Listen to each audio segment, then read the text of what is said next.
Meet the Local People in the League of Gentlemen first series, now on BBC Video and DVD, and their original radio series is available on BBC Audio Cassette. Laugh through your tears. The last part of the last fast show ever, plus Never Mind the Buzzcocks, Christmas comedy, tomorrow from 9 on BBC Two. Tony, Swiss, Tony. Thank you, Paul. What exactly is a hootenanny? Yes, I know exactly what it is. I believe it's a cross between a goat and an owl. I think it's one of those. No. Couldn't be sure. My mate got eaten by one. I think it's a grandmother that plays a trumpet. They're nasty. Where I come from, it's a woman's private parts. All will be revealed on New Year's Eve, 5 minutes to midnight, on BBC Two.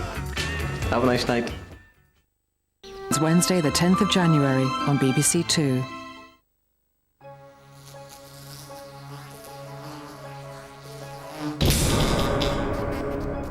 The Big Bad Rude Boys Best Bits now on BBC Two, and 1001 Ways to Blow Up a Kitchen Appliance.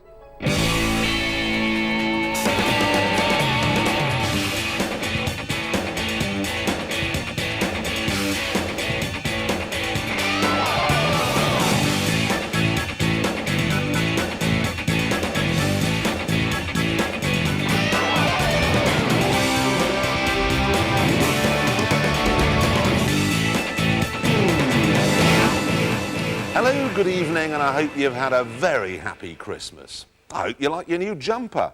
I hope your aftershave hasn't melted your face off. And I hope you managed to find a shop selling batteries. But now it's time for some fun. If I may liken my chat show this year to a box of chocolates, then tonight's programme has had all the marzipan taken out. You can relive the hazelnut cluster moment when I put Wales in the microwave. The crunchy praline experience of Jamie Oliver's food catapult.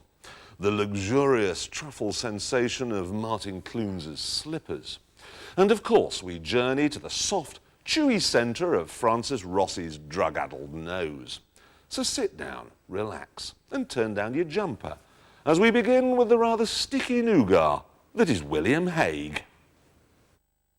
Now, when you were 13 years old, you had a subscription to Hansard at the local newsagent. By the time you were 14, you'd memorised every MP, his seat and his majority.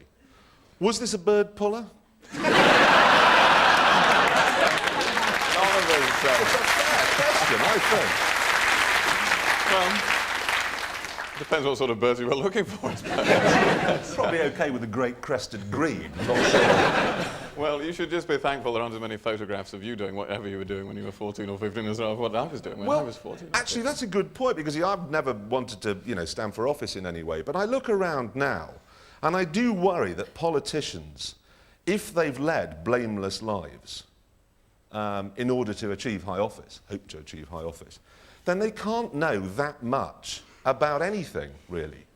But does it look like, when you look at the House of Commons, does it look like a bunch of people who've led blameless lives?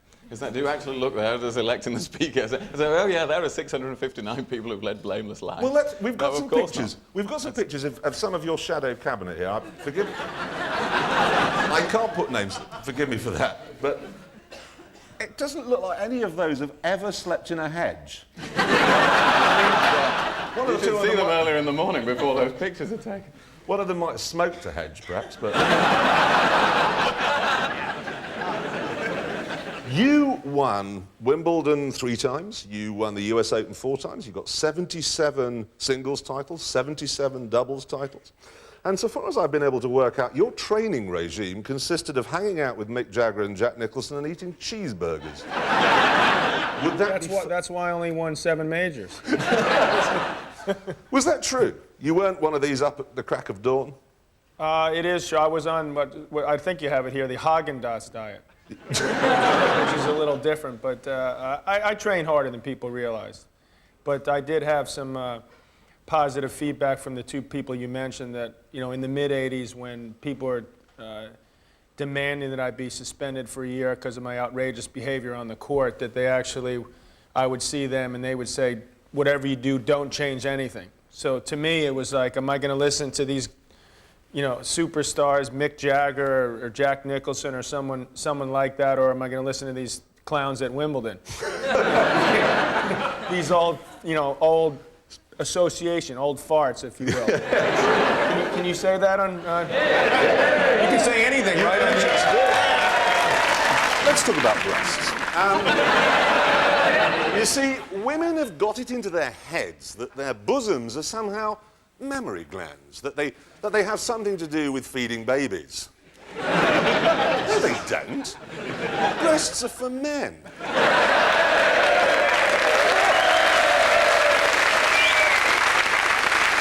There are comforters, there are noo-noos. Look, these are mammary glands, look. On a dog, they're deliberately unattractive. They're hairy and they're on its stomach, which is where yours will be if you don't stop breastfeeding. Did you know that actually when we were Neanderthals, in your case last week, sex was always done in the doggy position, for want of a better word. Now, when we matured and we got large